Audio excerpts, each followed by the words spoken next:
Where's that tiger? Where's that tiger? There's that tiger. Where's that tiger?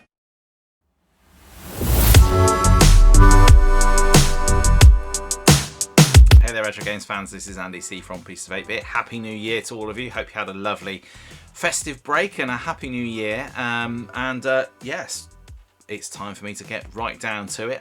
We are going to be talking about what it's been like to live with the Xbox 360 all the way through the month of December. Now, obviously just seen the ad there. Not as weird as some of the ads that we've seen before. And one day when we get to the PlayStation 3 month with, there was definitely some weird adverts for that. But I love the humour in that ad. It's really quite amusing. I'd not seen it before, actually. Yeah, that made me smile. Really good advert for the 360 there. So yeah, this week then we will be talking about how it has been. I'm going to be talking to you a little bit about the history of the Xbox 360. I'm going to be talking to you a little bit about some of the hardware specifications and how it stacks up to its main competitor, which was the PlayStation 3. We're going to be talking about some of the games that I've been playing, and that's always the bit that I enjoy doing the most because that's what it's all about at the end of the day. And I'll be telling you a little bit about what it's been like to get back into Xbox 360 and how you can do the same as well. And yes, we'll wrap up and I'll tell you whether I think it's worth going and checking it out again, and whether it's worth revisiting Xbox 360 once more in 2025, some 20 years after it was originally launched. So, oh yes, and of course we will be talking a little bit about what's coming up next month for my next month with. So stay tuned for all of that. There's a lot to cover in this video, so use the chapters below if you want to skip to any section that particularly interests you. But let's dive straight in with a little bit of the background of the Xbox 360 and how it came to be and what happened next. I'll see you there.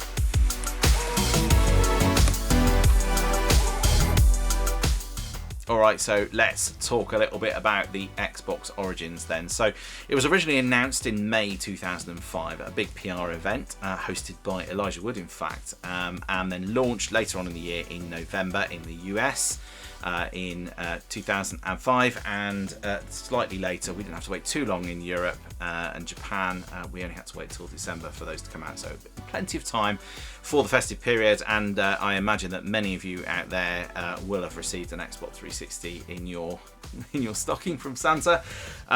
You lucky people, that would have been absolutely amazing. But project started life, codenamed Xenon, led by Jay Allard, who was a big name in Microsoft gaming back in the day, and yeah, certainly, well, gaming in general, but specifically in Microsoft. Rumoured to have around 400 developers working on the project. So it's a big old team, and yeah, it was the hardware, which I will talk about in the next section in a little bit more detail, was paired with a Xenos ATI, and it was a bit of a departure from the sort of NVIDIA Intel architecture, the more PC-leaning architecture that we had in the original Xbox, into something a little bit different for the Xbox 360. But the primary focus of this, and one of the areas where the PlayStation 3 definitely didn't keep up, was giving that developer experience, making it nice and easy to build games and software for the platform.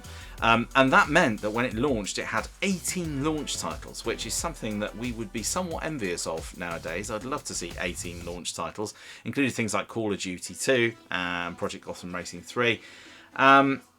And it felt very next gen, and yeah, it was a very polished experience, and people really embraced it. Reviews were fantastic. Microsoft spent a lot of money getting it launched, and just having this fantastic impact. And their idea was that by launching a clear year, an entire year ahead of Sony's PlayStation 3, that they were really going to kind of impact a major mind shift in the industry and really get people to think about Xbox long before the PlayStation 3 came out, really get Xbox Live embedded, which was the gold standard for online gaming at the time. And they almost did it. They sold 84 million units of Xbox 360 versus PlayStation 3's 87 million units. So very, very close, very fine margins. And some of that we'll talk about in just a moment, but it was the closest Microsoft ever came to overturning that Sony majority, and they've never come close since. And the main reason, I think probably the biggest reason why they suffered was because of reliability. The Xbox 360 launched with a major reliability problem, which was the infamous red ring of death. And while Sony also has their yellow light of death, which I spoke about both of those problems in a video a couple of weeks back, it was nowhere near as prolific a problem as it was for Microsoft. It cost them over $1 billion, $1.1 billion to put it right, and it was a major PR disaster. And I think the fact that the Xbox 360 sold so many units, 84 million units, is testament to how good the unit is, despite the failure rate of the original launch Xbox, which was somewhere in the region of around 30 to 40%. So really, really big problem for Microsoft. Essentially a problem with overheating. There was also issues with disk scratching. So the red ring of death could mean one of several things, but it was a really, really big problem. And it basically a gamble to try and get that unit launched that year earlier essentially didn't entirely pay off, because it was rushed to market. And really that was a major problem. But Microsoft did put it right, and we had some revisions as well. So we had the Zephyr, the Falcon, and the Jasper, other units as well. Then we had the S, and this is probably the unit you want to go for, and I'll talk a little bit about how you get back into it later on. This is the S, and there was also the E, which was the final version, which was a sort of more budget-friendly version, I believe. I've got a couple of these S's, and they are quite reliable, and they don't have the red ring of death. They don't even have a red LED in them, so you can't get a red ring of death because there's no red light.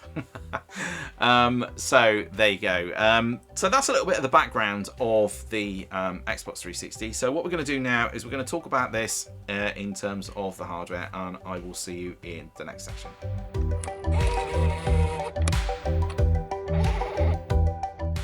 So for any of you who watch the these month with wrap-ups after I get to the end and tell you what it's been like, you'll know that I have my trusty iPad with all my specifications on it, which I'll read to you and talk through.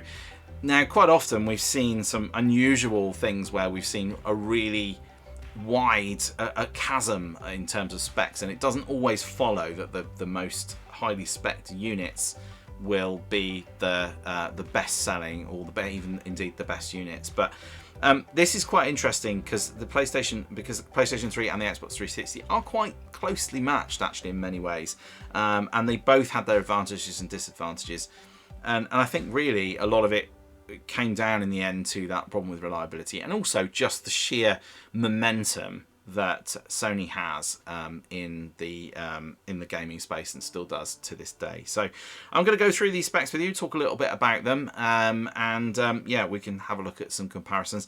And yeah, this has also happened. So I am getting to a point in my life now where I need to wear these for me to be able to see what's going on. So now the whole world has seen me wearing glasses. So yes, this happened, and there's a sad reflection on my advancing years, but it's all good. I've got my readers on, I'm ready to go. Let's dive straight in with our specifications. Okay, so let's talk about the PlayStation 3 then. So in terms of launch year, so that came out in 2006, an entire year after the Xbox 360, which came out in 2005. Xbox 360 came with that IBM PowerPC triple core Xenon that we spoke about, and that is running at 3.2 gigahertz. And the CPU on the PlayStation 3, which was a custom Sony designed chip, which was called the Cell Broadband Engine. And this was an incredible piece of equipment, and people were buying PlayStation 3s and putting them in data centers and linking them up. They were very, very good at sort of multi-threaded processing and all this kind of things. Very, very, very clever little piece of kit. I'll say little, it was massive. Also running at 3.2 gigahertz, so similar kind of clock speed. The big difference between the two is that with the custom IBM PowerPC architecture, it made it much easier to develop for, and the Cell engine really did take a bit of time for people to really get into building for it. It was very difficult to optimize for, and subsequently the lead time for game production was quite long. In terms of GPU, the Xbox 360 had the ATI Xenos, which I spoke about before, running at 500 megahertz, and the PlayStation 3 had the NVIDIA RSX Reality Synthesizer running at 550 megahertz. So again, not much between them in terms of just on paper clock speed. Bit of a difference in terms of how the RAM worked. So the main RAM on the Xbox 360 was 512 megabytes of GDDR3 RAM, and that was combined. So that was using the GPU and the CPU would make good use of that 512 megabytes. Whereas the PlayStation 3 was 256 megabytes of XDR RAM, main RAM, and 256 megabytes of GDDR3 dedicated GPU RAM, which meant that the video was using half of the memory and the main RAM was using the other half. And that added to the difficulty in terms of how you would optimize. And actually it was a little bit easier on the Xbox because you didn't have to worry about balancing and working out which bits of memory you were going to use. So it's a more straightforward architecture. So yes, unified versus split there as well. Now, one big major difference was where the two companies, Microsoft and Sony, nailed their flags in terms of storage media. And this is one area where, as a Sony fan, I was quite critical of Microsoft's decision here. And I think probably in hindsight, that was probably the right thing to do, because actually we had HD DVD, which was a format that never really caught on the Xbox 360, which was capable of 8.5 gigabytes of storage, and that was compared to the new Blu-ray, which was already gathering quite a lot of momentum. The big difference between the two was that Blu-ray was a lot more expensive to make. Blu-rays themselves were a lot more expensive to produce in the early days, whereas HD DVD was basically an advancement on an already existing technology, and it was much easier to produce. So it was cheaper and easier, and Microsoft kind of gambled on that being the way forward. The downside is you've got 8.5 gigabytes of storage on a HD DVD versus 25 to 50 gigabytes of storage on a Blu-ray. So the Blu-ray was just a much better technology ultimately, and that storage media thing was more of a problem for Microsoft. But I don't think it was a killer. I think the reliability was the issue there, but I think probably the Blu-ray versus HD DVD did play a little bit into that as well. I think people saw that Blu-ray was going to be the next big thing, and so if they were thinking about a multimedia center, they were probably going to go for the PlayStation 3. Internal storage. So this is quite interesting because on the original Xbox, you had that 10 gigabyte hard drive, where the other consoles like the PlayStation 2 had the 8 meg expansion cards, or you had to buy a separate hard drive. Now, it was a really big plus for the original Xbox. So it was quite surprising in some ways that the original Xbox 360 did not have a hard drive as standard. That came later, whereas the PlayStation 3 did, and that came with 500 gig of storage. So that was quite interesting. Both were capable of up to 1080p gaming, so HD gaming for the first time was in the capabilities of both of the platforms. And interestingly, I think that was also part of the problem with some of the reliability, was the fact that they were just suddenly having to do so much more. People expected to do high definition gaming, and of course that meant a lot of power and it meant a lot of heat, and that caused a lot of the problems with both platforms. Both capable of Dolby Digital 5.1. PlayStation 3 had DTS as well, but ultimately both very good, very capable sound as well. And Some other kind of key facts then really. Both had an online service. PlayStation Network was free, interestingly. Xbox Live was paid, but it was much, much better. Now, I turned my nose up at Xbox Live and said, why would you want to pay for online? But I think ultimately the reality of it wasn't that expensive, and you got so much more. PlayStation Network's offering was a little bit weak, but it was fine. Controller points, we had wireless Bluetooth on the PlayStation versus 2.4 gig, so it's the same sort of technology as your Wi-Fi essentially on the Xbox 360. What else? Backward compatibility. We had a really interesting backward compatibility on the PlayStation 3. Only proper hardware backward compatibility in the original Japanese launch PlayStation 3s. We had emulated PS2 compatibility on the launch PS3 in the UK and Europe, and then later versions dropped that altogether. On the Xbox, there was some emulation backward compatibility with the original Xbox, so neither were particularly good. PlayStation 3 was a bit of a carrot, and then it was kind of taken away later on. In terms of notable strengths then, so for the Xbox 360, very developer friendly, strong online offering, as in gold standard online offering, and very early momentum. With the PlayStation 3, obviously we had that Blu-ray, which I spoke about before, strong exclusives, as you would expect from Sony at the time, and a very long life cycle.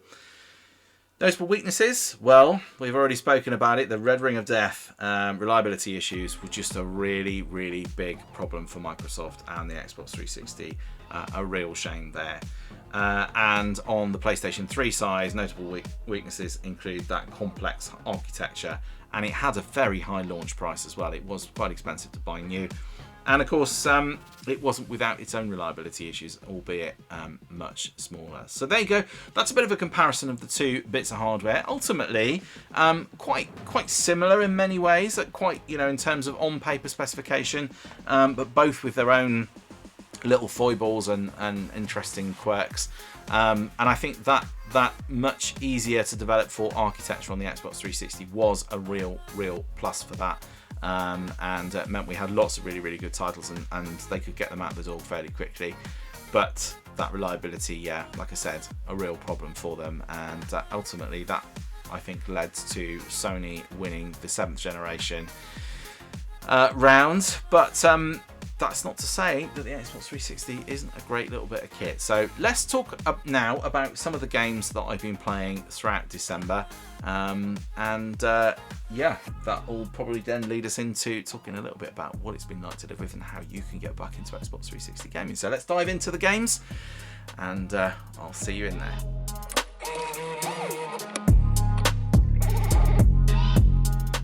Right, the games. I'm just going to get it out of the way and just say it right now. The games make the console, and they do on the Xbox 360. That still applies here as well. Like I said, it doesn't always apply, but more often than not, when it comes to consoles, it really does. If you don't have a good lineup of games, you're not going to have a good time with the console. And the fact that we could develop games, I didn't develop any games. Microsoft and third parties could develop games for the Xbox 360 so easily and so quickly meant that we had a great lineup of titles. So I'm just going to talk through some of the things I've been playing. So there's a few games that I've been playing a lot more of, which I'll talk to you about in a little bit, and you'll hear me talk about those in the bit between as well, so you can go back and watch the videos in a little bit more detail of those. But I'll talk to you about some of the other games that I've also been playing a little bit of where I've had time. So some of the sport games I've been playing. This is a fantastic little game. This is called Table Tennis, and it's by Rockstar. Not the sort of game you expect from Rockstar. This game was a bit of an experiment for them. I think they just wanted to try out, their 3D engine and things like that. So they built this little sort of table tennis game to try things out with, and realised that they'd actually made a really, really good little game. This is a fantastic game, and if you're going to pick up an Xbox 360 and you can find a copy of Table Tennis, you want something quick and easy to pick up and play, this is great. And I warn you, it's actually pretty addictive. So I've been playing quite a bit of table tennis. This is quite a good little two-player game to play. Play a little bit of the Masters, Tiger Woods PGA Tour 12. Obviously not an Xbox 360 exclusive, but a good entry in the PGA Tour series. Looks really, really good as well, as these games often do. So play quite a bit of that. In terms of racers, played a little bit of Forza Motorsport 4. So we had Gran Turismo 5 at the same time. This is basically Microsoft's answer to Gran Turismo, and it is a really, really good game. I don't think it's as good as Gran Turismo, but I do think it is really, really good. It comes with its own sort of little ways of doing things. You know, it's got that little reverse thing that you can do, you know, where you can rewind time, which is quite cool, which you can't do in Gran Turismo, of course. But it doesn't feel, just not quite as good, but it is still really, really good and really, really playable, and it's a very, very good looking game as well. And we'll talk about its cousin Forza Horizon in a moment, because I've been playing a lot more of that. PGR 3, played a bit of that, and a bit of PGR 4 as well. The last in the Project Gotham Racing series, largely replaced by Horizon for one reason or another. But this is it's a really good game. The Project Gotham games are really good, and it's a shame that they're not around anymore. Then I also picked up this, and I didn't mention it in the hardware section. Actually, I probably should have done, but I picked up one of these, which was the Kinect, and this was quite famous with the Xbox 360 about what it could do. It was a lot more advanced, a lot cleverer than the PlayStation 3 camera and the iToy that came on the PS2. I actually managed to pick one of these up for just £1. Can you believe that? And so, you know, as soon as I realised they'd got these for £1, I picked up the iToy similar price on the PlayStation 2, and I went into one of my local game shops and I said, have you got any of the Kinects? I never really played Kinect, I never really saw it, never did anything with it. And they said, yeah, we've got one for £1. Do you want it? And I was like, absolutely, I will have that. And I then spent about £10 buying a load of Kinect games as well. Definitely worth a look, especially because it's so cheap. And if you've got the newer Xbox 360S, you don't need a power supply or anything for it. You just plug it in and off you go. So that is nice and easy as well. And the only game I've played so far with it is this one, which is Kinect Star Wars. Now, if you've got VR or VR2 or MetaQuest or anything else like that nowadays, then you're probably just going to want to play those sorts of games on VR. But back in the day, before we had that, we had this, and it's actually quite good fun. You do basically you fight with a lightsaber. You know, what's not to love? It's quite good fun, and I've got a few other games for the Kinect which I intend on trying out at some point as well going forward. So lot of games. So you see like Forza Horizon here, Forza Motorsport. They'll have this little thing at the top here where it says better with Kinect sensor. I haven't tried Forza Horizon with the Kinect sensor yet, so I don't know what benefit I'm going to get from that, but sounds quite cool, so I'm going to give that a go as well. A few other games before I dive into the more detailed ones. So played a bit of Perfect Dark Zero. Love Perfect Dark on the N64, so I thought I'd give this a go. Had a little bit of a play with this, not a great amount of play. Looks really good. Got a similar feel to the original one. I can't really give a strong opinion on this because I haven't played it enough yet. But given how much I love Perfect Dark on the N64, this is one I probably want to play a little bit more of.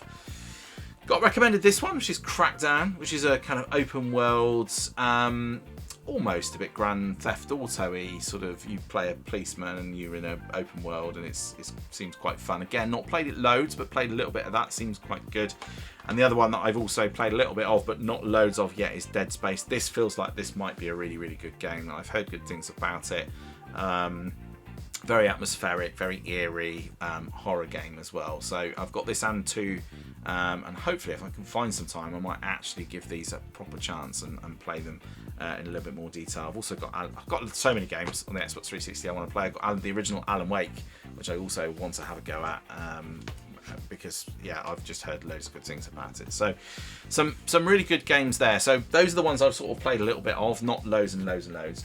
The ones I've played loads of, most of which you can go back and watch my videos in the bit between, with the exception of the first one, which is BioShock, which is an absolutely fantastic game. I talked about this in the top 5 games that you need to have if you're getting an Xbox 360. In fact, all of these games here are in that list, yeah, I'll talk a little bit more about them in detail on there. But BioShock, not an Xbox exclusive in the end, but a fantastic game. There are no other games like BioShock that I can think of. It's very atmospheric. I love the setting of it, this sort of 1930s Art Deco under the sea abandoned city thing that you've got going on there. So that is BioShock, a really, really good game. Spoke about Forza Motorsport, played a lot of Forza Horizon. That is an absolutely fantastic game. And yeah, I'll talk a little bit more about getting in some of these games in the next section, but Forza Horizon is brilliant. It looks amazing considering its age and considering the age of the platform itself. Forza Horizon looks almost as good as its modern counterparts. Some 13 years later, it is absolutely fantastic, and I would definitely recommend playing Forza Horizon, the original one, or any Forza Horizon for that matter. They are all really good fun to play if you're into your racers. Gears of War, played quite a lot of Gears of War, not got into the sequels yet, but I'm told they're also very, very good. I've got a bundle, Gears of War and Gears of War 2, yeah, Gears of War really defines that third-person cover mechanic, shoot 'em up. It's a really, really fantastic game to play. You should go and play it. It's loud and it's violent and it's bloody and it's everything. It's not for the faint-hearted. It is an 18-rated game, so not one for kids, but it is really good fun to play, and it's incredibly rewarding to play. Actually, it's great fun, and yeah, I've really enjoyed playing that. And I'm a bit of a noob, so I've not really played it before, but I kind of want to go back and play some more. I really feel like I want to go and play a bit more of that. Skyrim. Another cross-platform title, sold 30 million copies. Fantastic game, and I played it on the PlayStation 3 back in the day when it came out. Been playing that again on the Xbox 360. Not much between them. I can't really tell the difference between the two platforms, but it is a platform, a generation era-defining game, and you will lose hundreds of hours into Skyrim if you've not played it before. If you're into sort of fantasy and dragons and magic and all of that kind of stuff, Skyrim is just almost perfection. It is fantastic, and I would definitely recommend going and checking it out. I absolutely love Skyrim, Elder Scrolls 5, and I would be very keen to go and play it again, and I would love to see another Elder Scrolls game at some point by Bethesda, but who knows? And it might be, of course, being it's a Bethesda game, maybe we'll only see it on the Xbox, although these days, who knows? And of course, what game collection on any Xbox would be complete without a mention of Halo? So also been playing Halo 3, which was the first Halo title on the Xbox. There's another couple of Halo titles as well that you can also play, but this is the last of the original Master Chief trilogy, and it is brilliant. I really enjoyed playing this. Obviously FPS on a console, done properly, and Halo 3 obviously introduced us all to Xbox Live online gaming as well. For many it was their first experience, and it was fantastic. It's still a game that gets played. When I go to shows, I sometimes see Halo 3 fired up and people playing it online, LAN parties, all sorts of things like that. It is an absolutely fantastic game. It looks stunning, and it plays really, really well even now. So that game is also getting on for 20 years old, so it is a fantastic entry in the Halo series. I would definitely recommend going and looking at that. So there you go. Those are the games I've been playing this month. I haven't actually counted them up. I think there's about 14 or 15 games there that I've played, and I've got a huge pile of them sitting down by the TV in the living room. I haven't even touched a load of them. You know, there's Saints Row is in there, for instance. I've not looked at that. There's more Kinect games that I haven't looked at. I mentioned Alan Wake, Project Gotham Racing 4. So there's loads in there, and I just haven't had time to play. Oh, Soul Calibur 4. Sorry, Soul Calibur 4. I haven't even mentioned that. So there's just loads. There's loads and loads and loads of games, and everything I've played so far, I've been genuinely pretty impressed with. There hasn't been anything that I've played where I've gone, that's really bad, and then just not played it. Even the table tennis game, absolutely fantastic. So lots of really good games, and the nice thing about Xbox 360 games is they're not that expensive. But let's save that for the next section. Let's go and talk about how you can get back into Xbox 360 gaming in 2025. I'll see you there.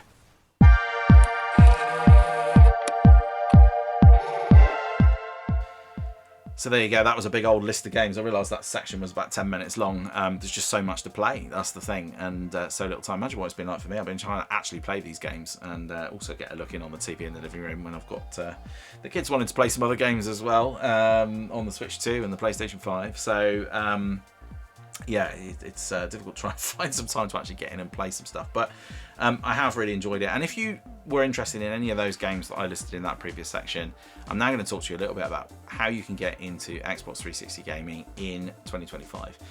There are the same sort of options that I list every time I do this, but not necessarily the same ones that I would recommend. So what we'll do is we'll start with emulation. So emulation is always an option for getting back into gaming, and if you've got the games, you own the games, but you don't have the console, or like me, for instance, you want to just, you have the games but you want to just play them on another platform, or you can't get on the TV and you want to play them, I will go and find emulated games and then play them on my computer, or I might play them on the ROG Ally when I'm on the move, those kind of things. So that is always a good option, and that option is really, really good, I think, up until the 6th generation.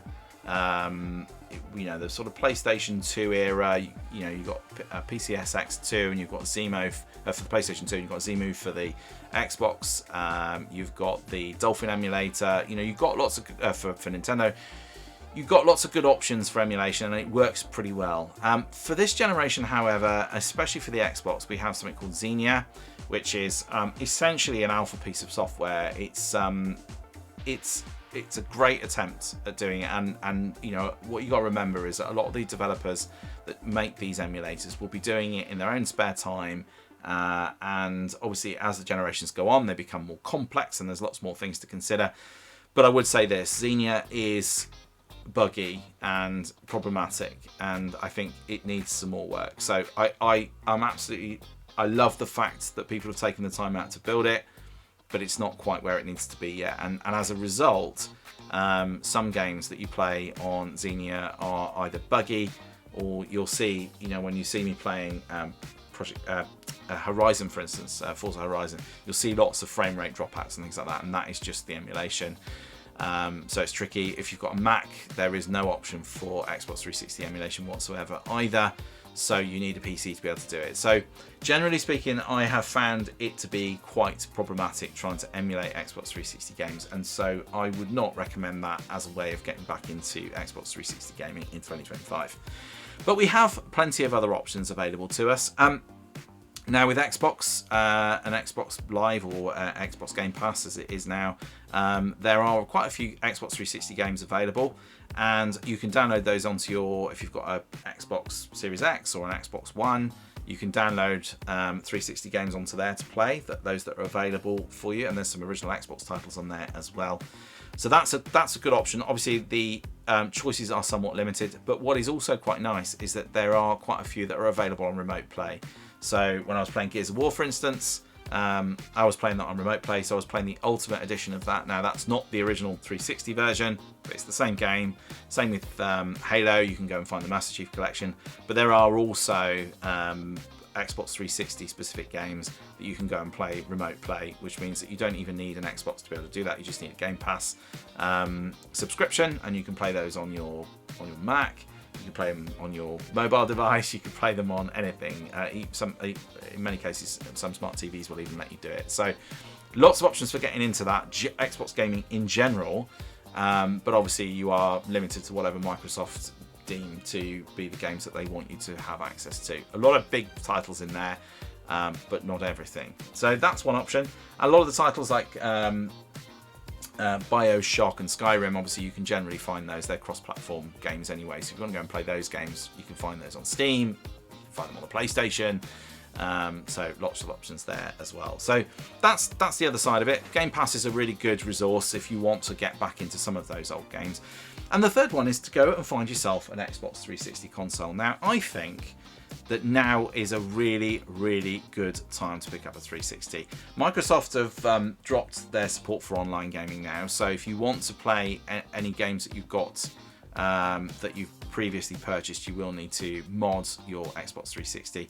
But what it means is, if you've got the discs, as I have for many of these games, whilst the online capabilities might not be there anymore, it means that an Xbox 360 currently is really quite reasonably priced to pick up. So this Xbox 360 series, Xbox 360 S, say it correctly, easy for me to say.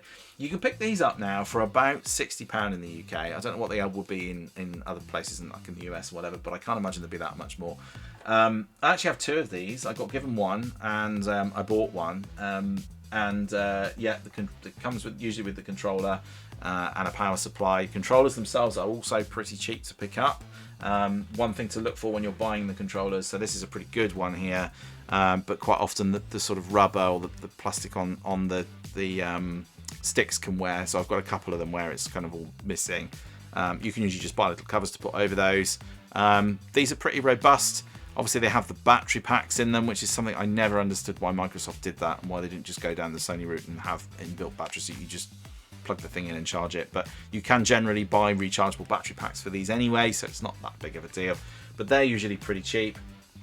Does mean that they are a bit cheaper because of that battery pack thing. So yeah, go and find yourself an Xbox 360. Now obviously if you buy a launch one, you do run the risk of running into that red ring of death problem. If you've got a sort of technical mindset, you might be able to fix that yourself. But I would definitely recommend going for these later ones, this S model or the E model, which was the last one that they did. There were really none of the problems by that point. And obviously this is quite a compact little unit. The other nice thing about this one is if you can also find yourself a Kinect camera, and as I said, I paid £1 for this.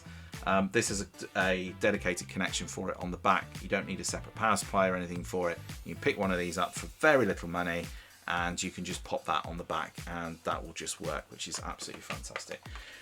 And of course, the other reason why it's also so good to pick up at the moment is that the games themselves are also pretty cheap. So most games for Xbox now, most of the mainstream titles, you'd be paying maybe £1 or £2 for them. I think the most I've paid for an Xbox game is about £8 or £10, no more than that. Obviously there are some rarer games that are more expensive, but on the whole, a lot of the big titles you can pick up for a quid or two here and there. So very, very reasonably priced consoles, very, very reasonably priced games, and I don't expect it to stay that way forever. So I think now is a really good time to get in and buy Xbox 360 if you want to get into it. And it's a really, really good console. If you've got a spare TV in your house and you haven't got a console attached to it, get yourself a 360. You'll pick one up cheaper than a PlayStation. You'll pick games up for pennies, and you're going to have a really good time. You know, it's a really good console, and there's lots of really, really good games to play. Especially like me, if you've never played on the Xbox 360 before, it's like a whole new experience. So it's well worth the effort. So there you go. That is my advice. Go and find an Xbox 360. That's going to be the best way to get into 360 gaming and be able to play the games that you want to play. But yeah, failing that, go and check out Game Pass as well, because there's lots of good things on there. Lots of good things on there generally, but also some good 360 games as well. So there you go. So now let's have my final thoughts now on what it's been like to live with the Xbox 360 for the month, and I'll also reveal what's coming up in the month of January for 2026. I'll see you there.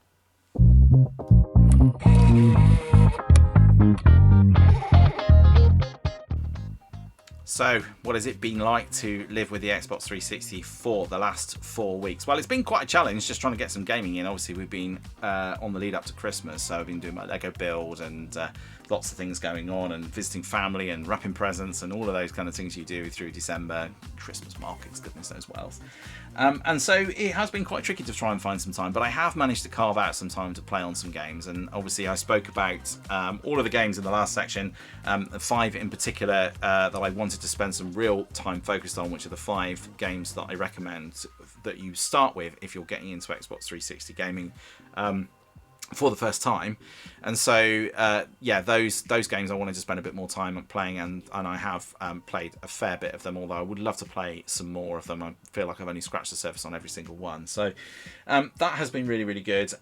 And I think, you know, like I say, now is a really good time to get into Xbox 360 gaming, as you know, the Xbox 360s themselves are not all that expensive right now, and you can pick up the games and the console and the Kinect and all of those sort of things quite cheaply. And that's largely down to the fact that Microsoft are obviously no longer supporting Xbox Live, so it's meant that it has pushed the price down.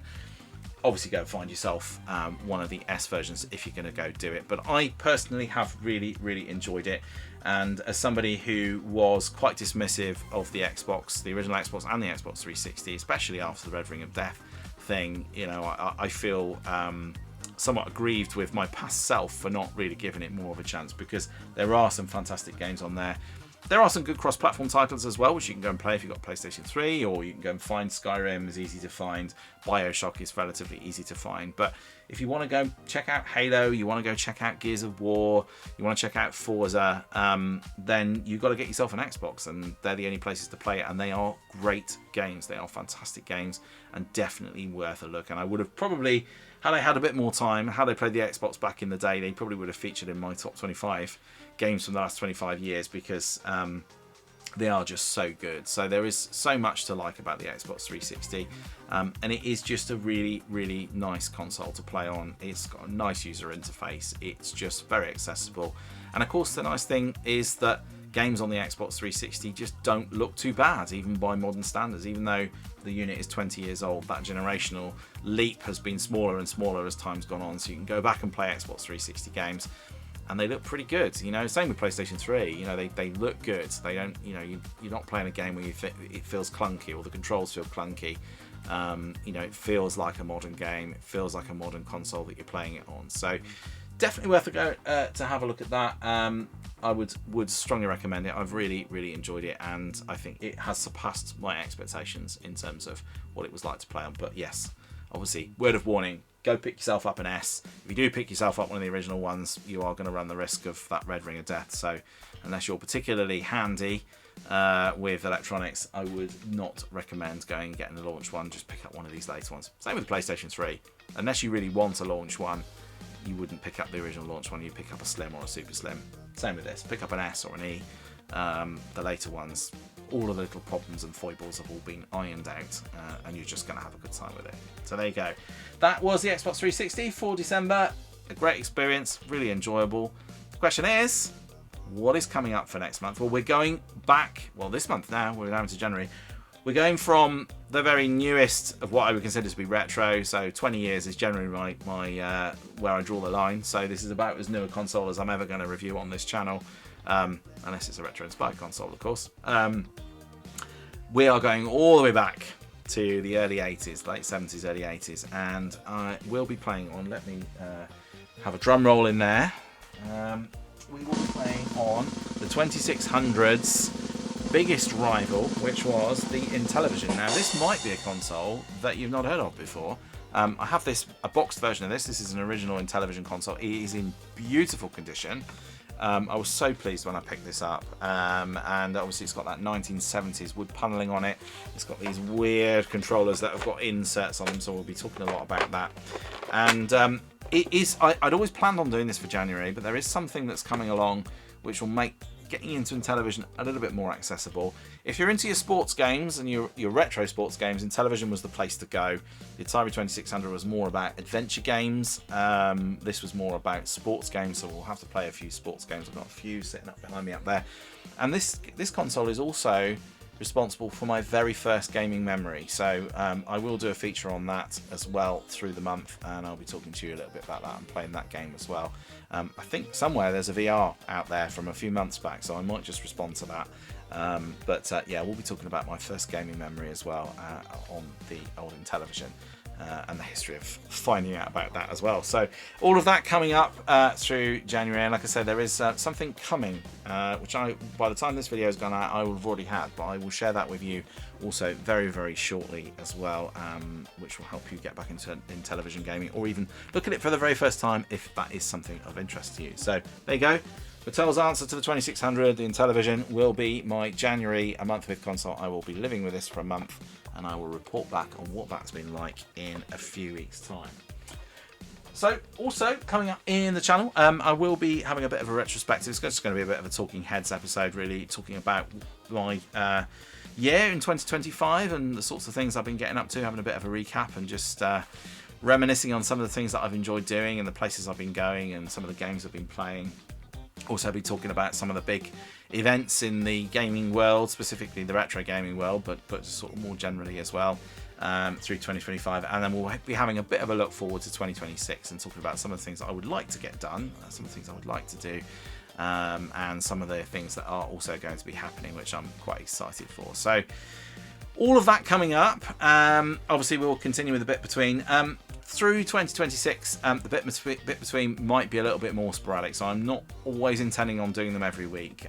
So I was doing the Monday Minute as well. We will see a bit of a return to that, but it's going to be a bit more sporadic. So my plan is to always have a video on a Friday, but the videos that come in the week, the Monday Minutes and the bit betweens, they may be fewer and further between. It's just because it takes so much time to do all of this, and I have a full-time job to do and a family as well, so I can't just sit here editing videos all day long. So it's getting quite time consuming, so I'm just gonna maybe, you know, if I don't have one, you know, if I don't have time one week, you might find that there's no bit between 1 week, or I might not do a Monday Minute for a few weeks, you know, that kind of thing. So but my intention is to try and continue with the Friday videos as I've always done for the last couple of years, but we'll see how that goes. Anyway, I'm rabbiting on now, so just wanted to say thank you for all your support through 2025. Really do appreciate it, and I love that people want to come and watch my videos, and for those of you who comment and interact with me all the time, I really appreciate your feedback and thoughts, and it is lovely to chat to you and lovely to meet new people. So yeah, thank you for that, and if you're a newcomer, thank you for joining me.